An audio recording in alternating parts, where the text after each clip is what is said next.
Hi, I'm Rev Myron. I'm a minister through Pathways of Light, and I've been a Course in Miracles student for 40 years. This year, I decided to start going through the text, a paragraph or two at a time. And I asked Jesus for clarity, and then I write from that clarity, and that's what I'm sharing with you. So why don't we get started? We're in chapter 2, section 3, the altar of God. And this is our last paragraph for this section. Paragraph 5. The children of God are entitled to the perfect comfort that comes from perfect trust. Until they achieve this, they waste themselves in their true creative powers on useless attempts to make themselves more comfortable by inappropriate means. But the real means are already provided and do not involve any effort at all on their part.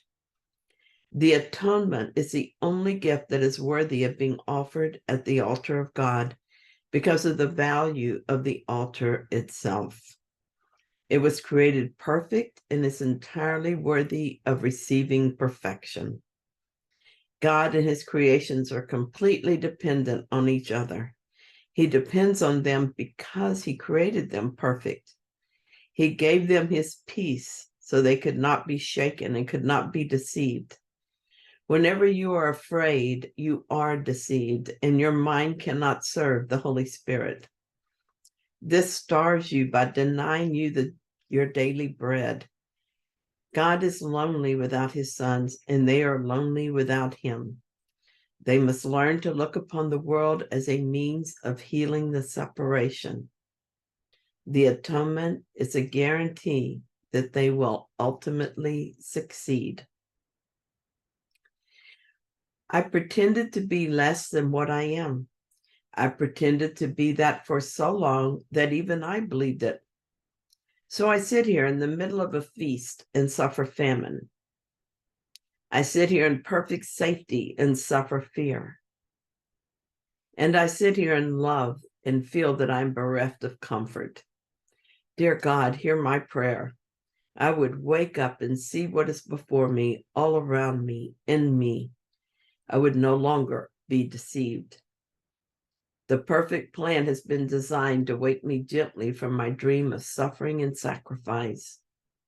The atonement is in place, and I but need to accept it to experience its healing effects. I forgive.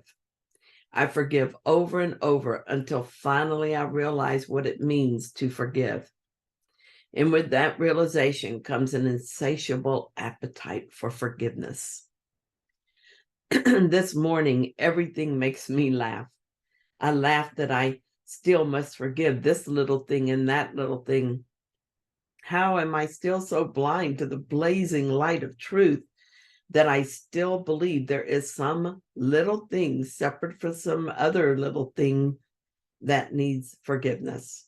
How can I so easily forget that it is all the same? And isn't it hilarious that I know this, and yet Myron goes out into the world and feels attacked and put upon, fearful and ashamed. She feels all other ridiculous stuff that is part of the experience of separation. And then I laugh again as I realize that I'm the one who sees Myron do this. So I cannot be Myron. I laugh to realize that the more I do this, the less at stake I have in this story of Myron. And so the easier it is to forgive. Really, laughter just bubbles out of me with abandon this morning. Oh, Spirit, help me remember today. I mean, after I leave the silence of your presence and immerse myself in the daily stuff of life in the illusion, help me remember what I am. Help me remember the purpose I have accepted. Help me to remember to forgive it all. But mostly, help me remember to laugh today. When I think of this ridiculous state I'm in, I must either laugh or cry. And I'm tired of crying and would prefer to laugh now. So far, we're learning some of the basics of what we are and how we got here. We started with the principles of miracles and how they were distorted.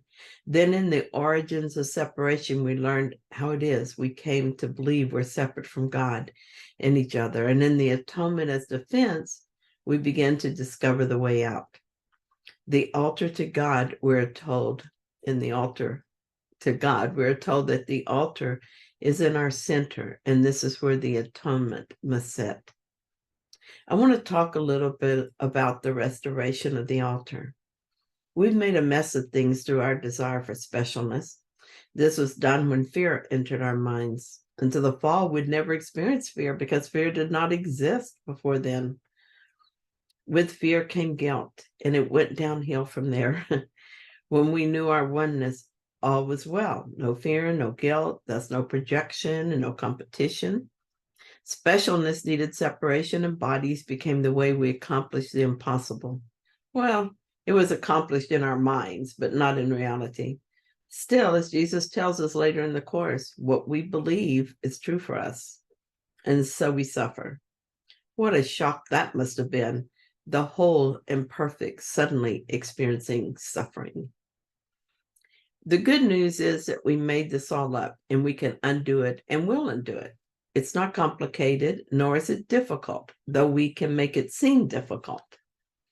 Everything we see with our eyes is an outpicturing of a belief in our minds. Thus, we can easily learn to recognize the belief that is holding the world in place.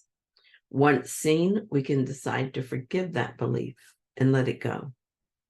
Perhaps like me, it seems hard to believe a construct so complex could be undone simply by letting it go.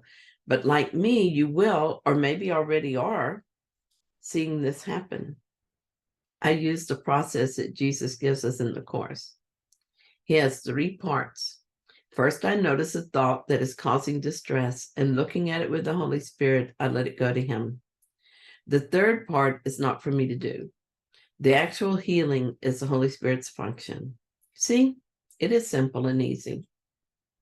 Here's an example of how I do this. I was concerned for my son because he's feeling discouraged. He's looking for a job and not getting one. His life is not unfolding as he thought it would, which depresses him. My problem was that I was caught up in his story, and so I was suffering right along with him. This was not helping either of us. I realized that it was my thoughts about the situation that were upsetting me. I looked at it with the Holy Spirit and asked him to heal my mind of the belief that I know what is in my son's best interest, and the belief that my worry for him is somehow helpful, even necessary. I forgave it and let it go to the Holy Spirit. I know that my son is having the experience he came here for. It is helping him to wake up, just as my life is offering me the same opportunity. Now I'm at peace. If fear thoughts return, I know what to do with them.